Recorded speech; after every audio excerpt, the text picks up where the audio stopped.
Hey everyone, this is Towelliee with TGN and welcome to Who Needs CC?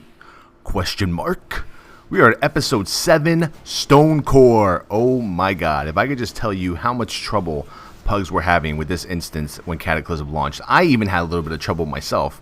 I mean, it was no joke, man. That third boss was was a little disturbing at the beginning there, but you know, they toned a lot of the instances down now in Cataclysm, especially for heroics.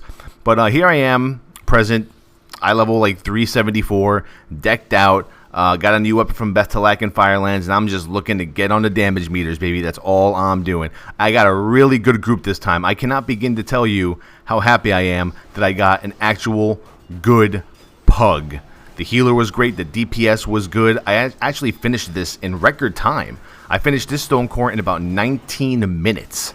It was pretty insane. It's probably the fastest Stonecore I've done. I think before the fastest was about, let me see, like 27, 26. And that's good because, you know, I have a few prot friends that I like to fuck around with and be like, yo, what's your best time on this? Prove it. You know, screenshot or it didn't happen. You know, stuff like that. But with these first ads here, all these packs leading up to the first boss, really only the Earth Shapers are really the only nuisance. You gotta make sure that when they cast Force of Nature or Force of Earth, whatever it's called, just interrupt this so they don't turn into like big crazy, you know, I don't know what they're called, but they do like massive AoE damage, or they used to do massive AoE damage. I think they toned it down. But basically I'm following simple rotation. Ooh, 61k on that guy right there. Simple rotation for trash. Hammer of the Righteous until I get my 3 holy power points. In between, fill it up with Avenger Shield, not glyph, make it spread to different users, and just rinse and repeat. We'll talk about more about AoE tanking here in a bit. Let's see. How do you say it? Corborus. I don't know how to pronounce his name. The first boss of Stonecore, folks, is Corborus. That's what I'll call him. So there you go. I popped my Divine Plea Inquisition. I'm going to get some big hits here. I am not missing at all. Oh my god, this is a great start, great threat. Here we 36k, 27k Avenger Shield. That's how you want to start basically any boss fight. 23k Crusader Strike. No one is even going to remotely come close to touching me a threat at this point. And I'm actually doing 15k DPS. We got the Hunter doing about 21k. We got the Mage doing about 20k. All is good. Like, look, this boss is just being exploded. Now, I might have gotten lucky because today was reset day, and everyone needs like their Valor points to probably get their first piece of gear. They're tier 12, so I probably got a few raiders and actual competent people. Wait, never mind. There goes the Druid. How do you still die to that?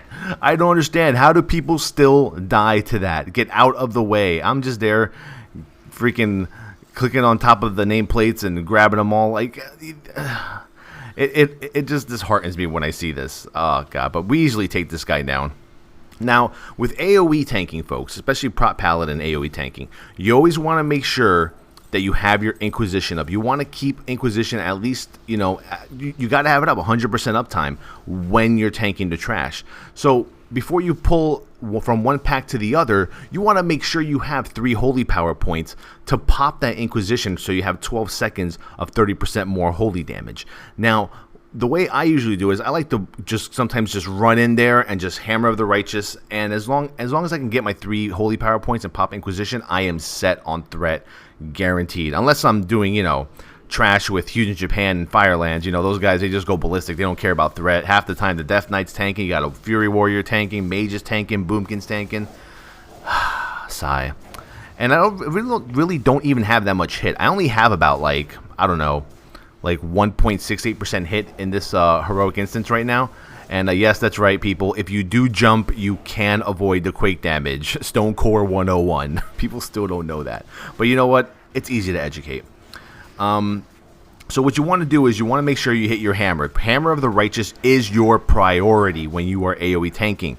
Second is your Avenger Shield, okay? If there's at least 4 or more targets, or 3 or more targets, then probably something like Consecration, Talented into Hallowed Ground might beat out the DPS on that, especially if you have, like, you know, a pack of 5 or 6. But, you know, there's not that many packs with 5 or 6 in any of all the heroics.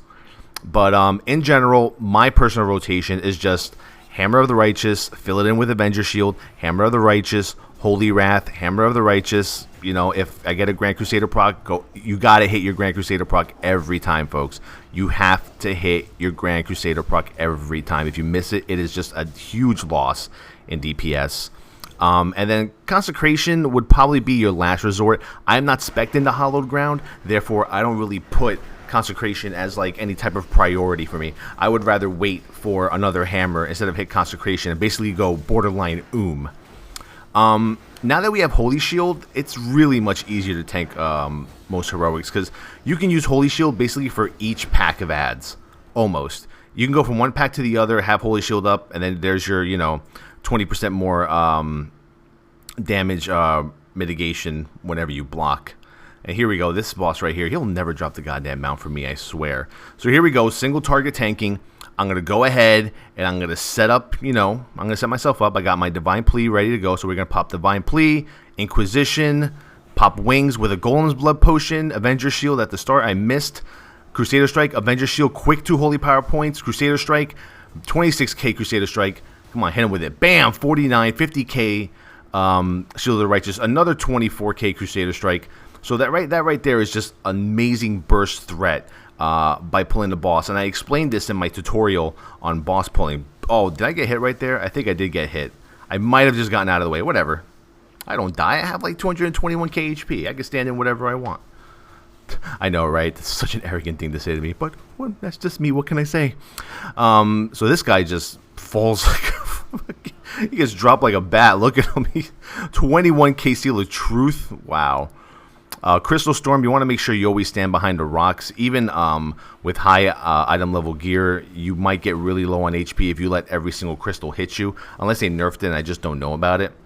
Let's see. Mount, please. No. Por favor. Quiero un mount. So I can look pretty when I ride around Stormwind. Nothing. Just a stupid ring. Running heroics, folks, is still fun for me. Even though people are like, Towelliee, why even do a series called Who Needs CC when no tanks even use CC anymore? Well, no tanks may use CC, but, there's a lot of videos out there with tanks who are AoE tanking, but I guess doing it the wrong way. Even as Death Knights, even as Warriors, even as Druids, I'm kind of looking at them and being like, so you just mash that one button and think you have threat and you're maximizing yourself as a player? Probably not. But I do Who Needs CC.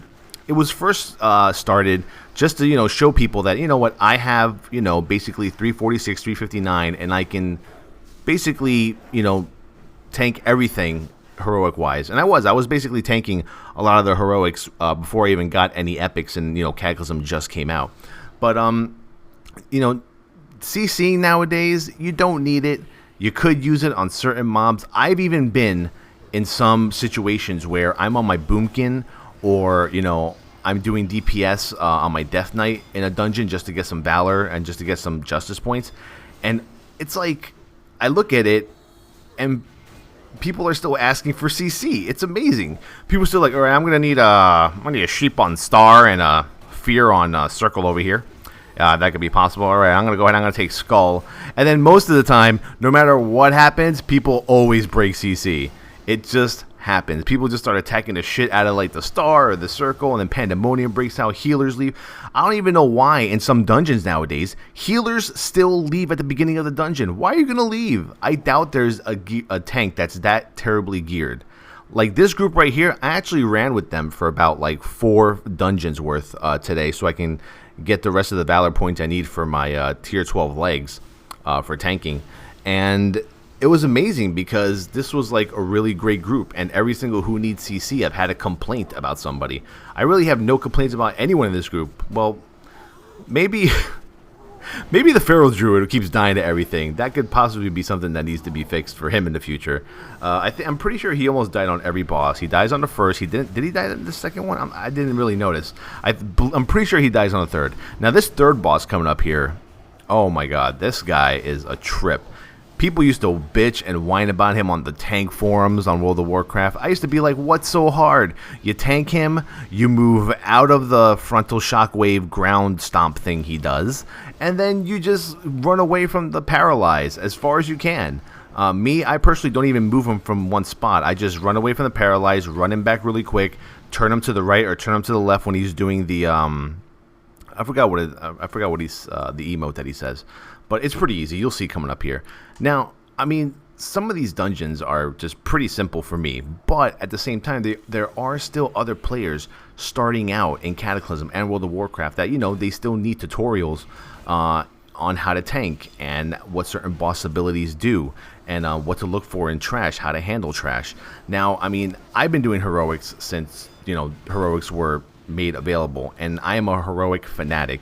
I mean, anyone can, if technically right now, if you're on Kill Jaden and I'm not doing anything, I've had people on my stream and people, you know, who watch me on TGN and my personal YouTube, they just say, hey, Towelliee, dude, I need a heroic. Do you want to tank it? And I don't care. I'm not going to be like, no, man, I just don't got time for that. You know, I got some stuff to do. You know, I'll tank a heroic for you if you guys want. You know, I used to actually do a service back in Wrath of the Lich King and in the Burning Crusade. I used to actually charge people for heroics to get them geared out, like, extremely fast. I used to, you know, in Wrath of the Lich King, I would finish each heroic in about 20 minutes, 15 minutes, sometimes less. I think I did a... I'm pretty sure I did in a Utgard, not Utgard Keep. Was it Utgard Keep? Yeah, I'm pretty sure I did like an Utgard Keep in like 7 or 8 minutes, something retarded like that. And I would charge people like 500 gold an hour to do as many heroics as I can for them. And at first people were a bit shady. They were like, well, what if you take your time? I'm like, dude, I don't take my time. I used to run like 3 or 4 per hour, and I used to have such a huge booming business with that I had to stop because I was spending like 4 days a week just running heroics for people for gold. But it was pretty good gold. I mean, I would make like, you know, 1,000 gold every 2 hours. You know, I would rack in like 4,000 gold on the weekends.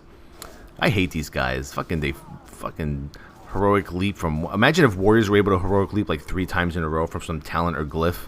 QQ to block out the sun. Oh, here he is. What's his name? Orzuk. His emote is like the best. It is one of my favorite emotes. I love to do it. What's he say? I'm looking at it. Home may pass into the world's heart. It's the emote that he says that really trips me out. Ground slam. Move out of the way. Keep him there. Position. Break yourselves upon my body. Feel the strength of the earth. It's like, oh my god, I love it. He has like the best voice of any boss. So as you can see now, they like nerfed this fucking boss to shit. Now they tell you the radius at which you can stand away from, and the goddamn Pharaoh Druid still dies. And basically we're just burning the shit out of this boss. Did this guy even have an achievement? I don't know, but he does drop a good 2-hander to start off with Ret DPS. I know that's for sure. And even Death Knight tanking, I believe, too. Break yourselves upon my body. Feel the strength of the earth. I can't help it. But I did pretty good damage-wise in this instance. Every boss fight, I basically did around 10k plus DPS. And as long as you really follow the proper rotation for Paladin tanking, you're always going to have maximum DPS. I mean, I've been in groups where Paladins and Blues can still do 9, 10, 11k DPS. I mean, I'm only doing like 13, 14, and that's probably because I'm not even close to being hit or expertise capped. But what I am going to be doing is once I replace every piece of gear that I have currently right now, I'm going to reforge and regem all that gear for hit and expertise cap, and I'm going to do some dungeons. We're going to have some nice DPS episodes coming soon of Who Needs CC. My next episode, by the way, is going to be Towelliee. It is actually with this same group. I think 1 or 2 people left, and they just decided, let's keep going. I said, sure. And we got 2 other pugs that were pretty damn good, too. I mean, like I said, if you want the best pugs, I suggest that you do your heroics, I would say, on Tuesdays and Wednesdays. You know how now you can do, like, all your Valor and you get all your Valor all in one day if you wanted to?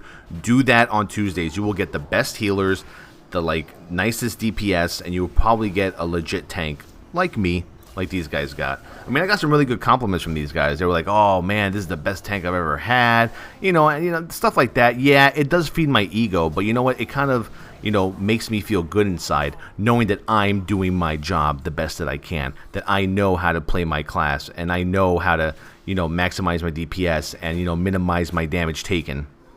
Oh, this is great right here. I actually died to this a few times when I first started doing heroics and Cataclysm. I would pull all whatever 60 something of those ads in front of the boss, and I would just freaking die. I was like, God damn it, man, this is hard. Even blowing cooldowns, I guess because healers couldn't keep me up. But this Resto Shaman was fucking legit. I'll tell you that right now. This Resto Shaman kept me up the entire time. And here we go.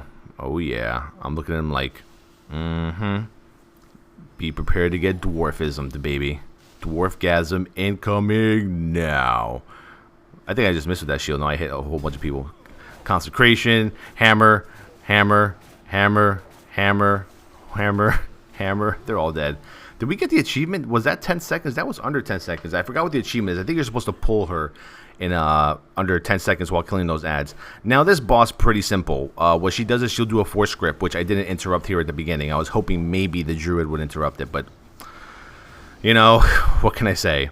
So she leaves these, I guess, big energy auras on the ground, or these big, this huge ground effect. And what you can do is you can just basically kite those devout followers into that big aura on the ground. As you can see there, at the upper, right at the north there, they basically, wow, we just burned the shit out of this boss. You basically just took the ads, put them in that little void zone, I guess we'll call it, and they just die. So just kite them in there. Don't stand there. Don't let your healer know that you can do this. A lot of healers don't know that you can just kite them in there. I usually tell the healers stand behind the void zone. That way it'll be easier for them to actually, you know, die quicker. But that's it, folks. This has been Who Needs CC? Question mark? Towelliee with TGN, youtube.com/console crusader. Go ahead and visit there. I post a video log every day now. I post some UI videos, some gameplay videos. I'm going to be posting a lot more stuff in the future. Your mama wow jokes. I got some insane ideas for my personal YouTube channel. Justin.tv/Towelliee, holyshield.com, facebook.com/Towelliee, twitter.com/TowTheTank. Watch me on my live stream, baby. Peace out.